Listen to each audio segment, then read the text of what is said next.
χαμηλούς τόνους είπατε, αλλά είπατε ότι ο εργοδότης έχει δίκιο. Αυτό μας είπατε εδώ, σαν Υπουργείο Εργασίας. Ουσιαστικά, αυτή τη στιγμή και μέσα στη Βουλή, υπερασπίζεστε την απαράδεκτη αντεργατική πολιτική του κυρίου Μάνεση. Και προσπαθείτε να το καλύψετε. Αυτό κάνατε. Τι μας είπατε εδώ?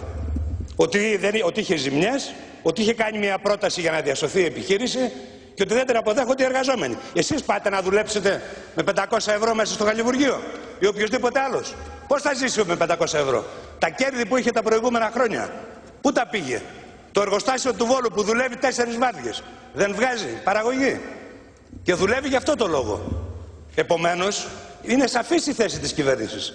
Τι ζητάτε δηλαδή? Αντί να πιέσετε τον εργοδότη να αποδεχτεί την πρόταση των εργαζομένων που είναι και ρεαλιστική και υλοποιήσιμη άμεσα, πιέζετε τους εργαζόμενους να αποδεχτούν να γίνουν σύγχρονοι σκλάβοι. Και φυσικά δεν πρόκειται να το αποδεχτούν.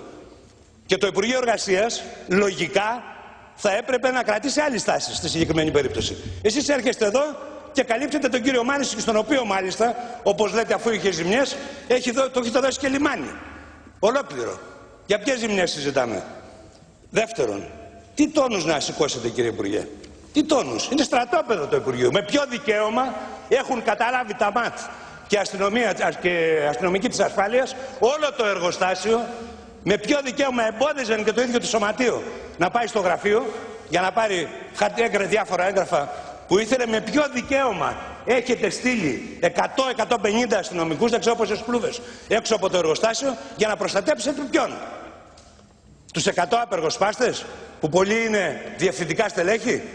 Με ποιο δικαίωμα τα κάνετε όλα αυτά? Εμείς λοιπόν τι λέμε? Στην αυριανή συνάντηση να καλέσετε και τον κύριο Μάνεση, που δεν έχει έρθει σε καμία τριμερή, και όχι να πιέζετε το σωματείο να αποδεχτεί τους όρους του κυρίου Μάνεση. Όσο για τα θέματα της παράνομης και καταχρηστικής απεργίας, ακούστε, αυτά αλλού. Και προς τη δικαιοσύνη απευθυνόμαστε. Έχουν κάνει 19 συνελεύσεις.